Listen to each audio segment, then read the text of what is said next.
In Roseland, Alice knows how important a neighborhood school is for kids with special needs.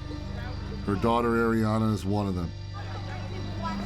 2 years ago, Ariana and her cousin were shot while jumping rope. Ariana survived a gunshot wound to the head, but still suffers physical and psychological trauma. Her cousin didn't make it. You got kids that come up to her and say, that's why you and your cousin got shot. That's why your cousin did. Just cruel. The school that they trying to send her to, that's where they from. I can't send her up there. If Ariana's school is closed, she could come face to face with the family who shot her and murdered her cousin. I gotta walk past all this and go through all that, then go home and study? How many hours I'm gonna have to study and worry about my house getting shot up? Where I'm gonna study at, on the floor with a flashlight? You know, and I'm 8, 9 years old. You know, it's sad.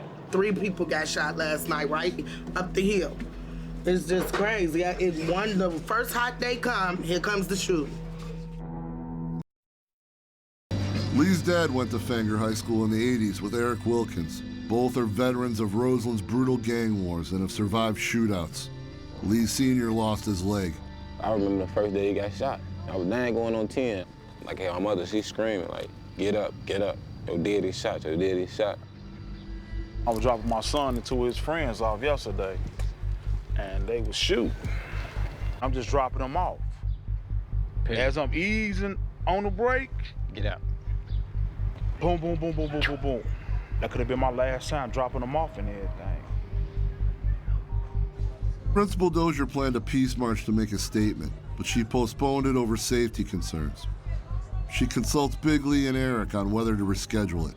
We were trying to do this walk. Did Lee tell you about it? Like out, like an actual walk out, like come outside with the whole school, go down that way and kind of go to a little march or whatever. And then, you know, they were shooting right over on this corner over here. Right. So we had canceled it for the time, postponed it really. So we're thinking about doing like in the next couple of weeks. If we're gonna do a march, we have to break them cliques up. We can't let them walk together. My main thing is just ensuring that, you know, everything is safe. Yeah, it doesn't matter what time of the morning it is. Damien joins a large population of wheelchair-bound Chicagoans. Some of them refuse to slow down. 20 say you don't get it. 20 say you don't catch it. Nah, she gave you luck, man. Eric Wilkins knows firsthand what it's like to be paralyzed by bullets. We come together and we challenge each other to be at the top of our game. In the Soldier Field parking lot, Eric returns to the National Wheelchair Softball Tournament, where he's been MVP 2 years in a row. Dig!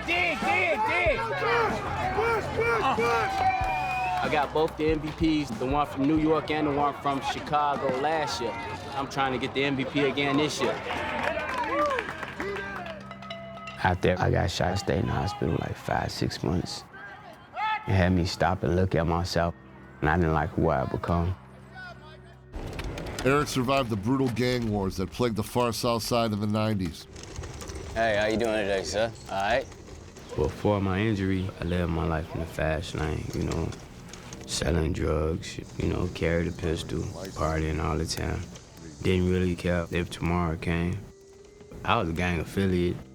You know, it wasn't no boys and girls clubs, so that was my fraternity. I didn't know how much I was really hurting my community. My name is Eric Wilkins. For the guys who don't know me, I run a foundation called the Broken Wings Foundation. After taking 3 bullets in 1999 and becoming partially paralyzed, he turned his life around and started Broken Wings, a program to help shooting survivors. My man's got shot in front of me. And he passed away? Yeah. Some just pulled up and just started shooting. He died instantly. I ain't get hit at all. You know, in the 80s, my uncle was put in a wheelchair. He got shot and put in a wheelchair. In the 90s, I got shot and put in a wheelchair. In the double O's, my son got shot put in a wheelchair. It's the teens now. Man, I'd be down if my grandson get put in a wheelchair. Somebody gotta draw the line. Eric graduated from Fenger High, where settling conflicts peacefully can save lives.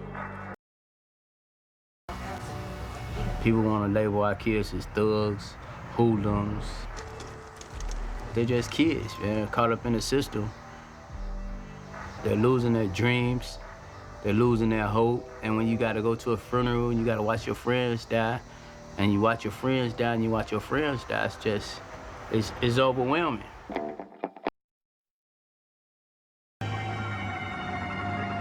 Police Superintendent Gary McCarthy said he knew his department would be tested this summer, and tested it was on Labor Day. A bullet hole in the front window, a gut-wrenching reminder of the shooting last night that took the life of 16-year-old Maurice Knowles. He was shot in the chest as he sat on his front porch on 105th and LaSalle. It's crazy, man. It's sad, and I tell them every day, watch your back, stay out of trouble, you know, try to do what's right. But they getting chased, they getting shot at, what they supposed to do. Maurice Knowles was a kid, you know, a young boy, 16 years old. Eric watched Maurice grow up. Now he tries to comfort his family and friends. To be totally honest with you, it ain't even really kicked in with me. It's just senseless. I knew Maurice for 16 years. I love.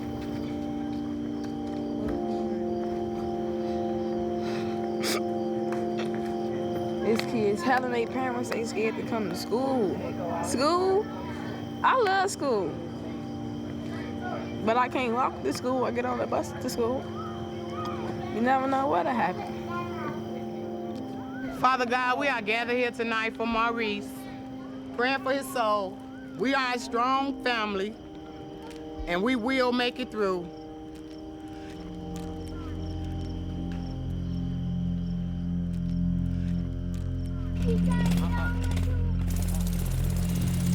Everybody on edge.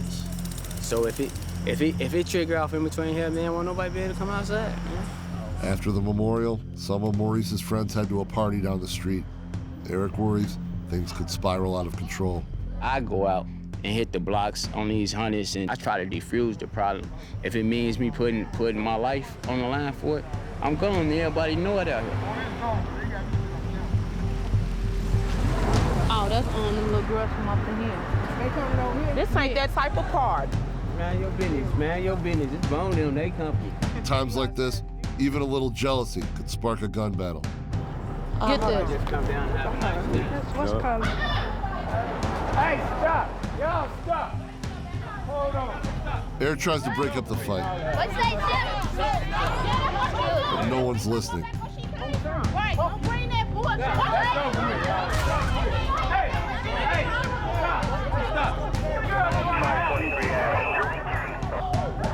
Give me some type of respect, goddammit! What's wrong with y'all?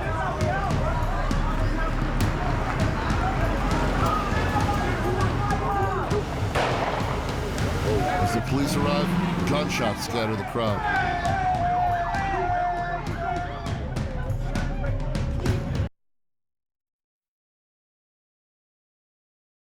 And after a grueling stay in the hospital, Damien's finally well enough to return back home to his son. He faces so many obstacles to his recovery. What up, bro? Eric's been down that road before and offers his support. You picture yourself walking? Yeah, I know I can. I got to. Man. I got 2 kids that need me to walk. They ain't walk. They ain't walking yet. I hope I beat them to walking. Okay, that's what's up. How many times you get shot? I got shot 6 times. Man. I could have been dead. Yeah, I look at it like this. When I first got put in my chair, it was just time for me to sit down. Instead of me going to jail, I ended up sitting in a wheelchair. Because that's what God was probably trying to let me know, man, just slow down. And I wasn't listening. It took for a bullet to hit me for me to sit down. It ain't worth it. It ain't worth nothing. Just blocks away, the shooting continues.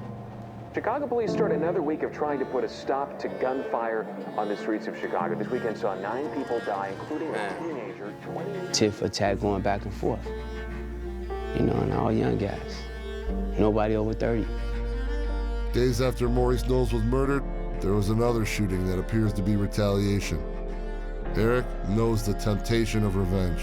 I actually had a chance one time with one of my friends. We caught up with some of the guys that had something to do with it. The young boy couldn't have been no more than 16, 17 years old. And the devil was like, hit him. But a calm came over me, and I ain't want to hurt nobody no more. I realized that wasn't for me. So I just said, man, I'm through. Maurice was just 16. Word on the street is he got killed by a rival clique over a stolen gun.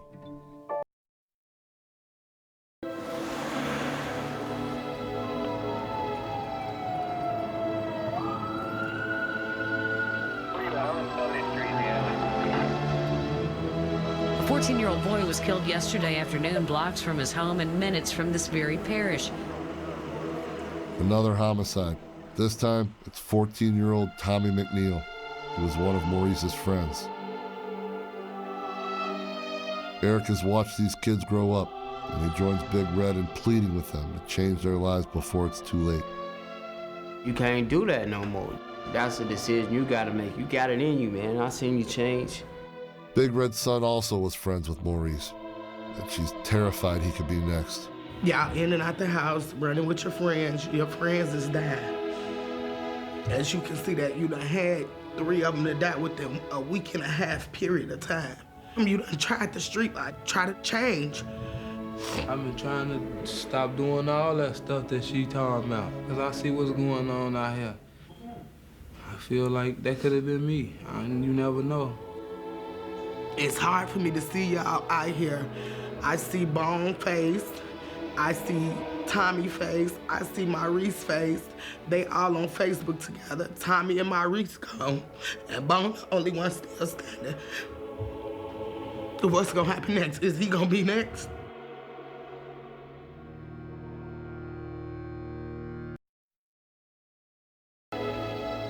I love Chicago. Downtown, street lights. Man, it's bright. And like anything's possible.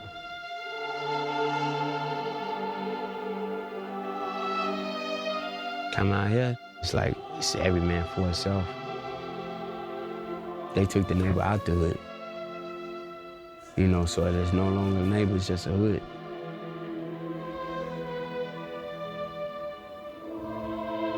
But I just push through. I'm gonna push through.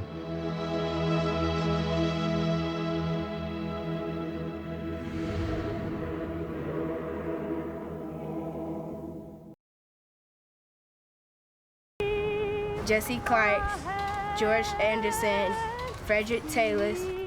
We gotta stand up and be neighbors. We can no longer point the finger and say it's not my kid. We gotta be involved, we gotta be hands-on. We all gotta say, I will be my brother's keeper. Denise Warfield, Kendrick Wright, Kevin Ambrose. On these hot summer nights, tensions frequently boil over. Hoping to keep things cool, Charles returns to his old neighborhood, Roseland, with another street soldier, Eric Wilkins. It's just like a third world country, man. Up through here, you don't have anything, ain't got no means of getting anything, so you'll do anything. This memorial shows all the people who've been killed in this area. Well, I created the memorial tribute to young people killed by violence because I was tired of going about getting them to stop the violence through marching, meeting, rallying. It was not working. There's 376 stones in there that we're losing all these young people. They're the perpetrator and the victims. And somebody's got to take notice. It was here in Roseland that Barack Obama started as a community organizer and eventually launched his political career from the South Side of Chicago. Hello, South Side. We know there have been too many mindless acts of violence in our communities. We grieve for the children who've been taken from us. Too much promise has been lost. President Obama won. I, along with millions of others, just got so hopeful. I believe so, you know. And I don't think that was phony. I think he went in there believing he could do it. I wondered why he never came back. Because he's a legend here in Roseland. Come back and organize again. But this time you got all the power in the world to organize. Come back. Back in Chicago, Eric Wilkins knows all sides of gun violence as an ex-gangbanger who was shot and paralyzed 10 years ago. And the work you do is so critical because you're engaging people right at the point that they may have a loss or have a loved one that's hurt. Since I got injured, I care about a lot of things and I can feel the pain that a person has. Eric was told he would never walk again. He defied predictions and then created a refuge for others paralyzed by gunfire. It's called Broken Wings. Eric also offers support to families of victims, like Tasha Bush. This is Eric, where he was laying there. They couldn't get all the blood off the ground. And he had just completed his freshman year at Miles College in Alabama. And on May 26th, a group of friends gathered together. It's Memorial Day weekend. They came outside the house, they're standing on the sidewalk, and somebody came down the block and just shot up the whole block. I can't say I feel you, because I ain't lost my, I ain't lose my boy. All I can say is I'm gonna stand with you, and I'm tired of what's going on. We are under siege. And for us to be completely ignored, when is he gonna get a moment of silence? What makes those victims in Aurora, Colorado, or wherever it is, better than my son? Or the other 43 people that were shot that weekend? We as a people, we gotta stop. We gotta stop. We just gotta say enough is enough. I think of him every single minute of every single hour of every single day. He never leaves my mind. Letting Tasha know that I'm out there, and I got her back. It lets her know that she's not in this boat by herself. You're not alone. Wow.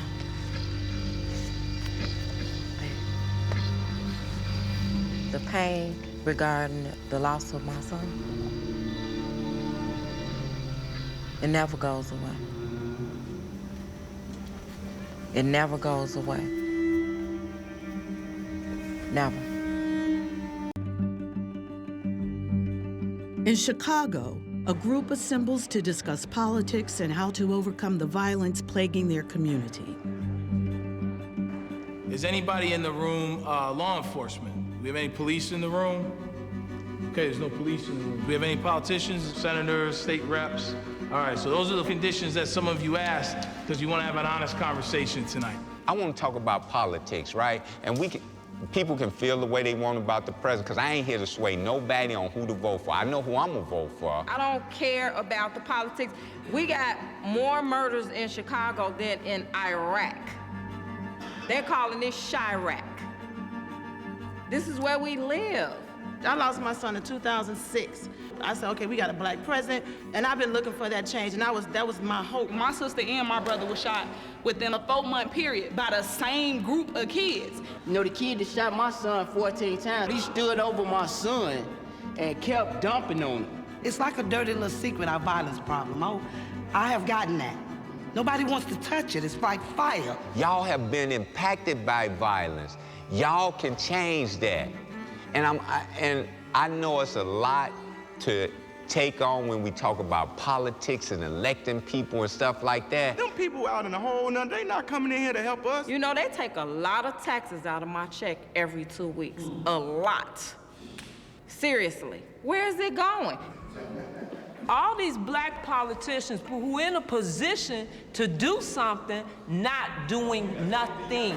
I know we talked earlier and you mentioned that you hadn't voted for 32 years before the last presidential election. And I might wait 32 years to vote again. Don't never take 32 more years to vote, because it's that political block that gets you what you need in your community. We can blame the politicians. We can blame the police department. We can blame everybody. But the truth is, we all standing on it. It's all of us. And it starts at the lower level, man. When Dr. Martin Luther King then was marching, it didn't start with President Kennedy making no decisions. It started on the local level. Change started with us.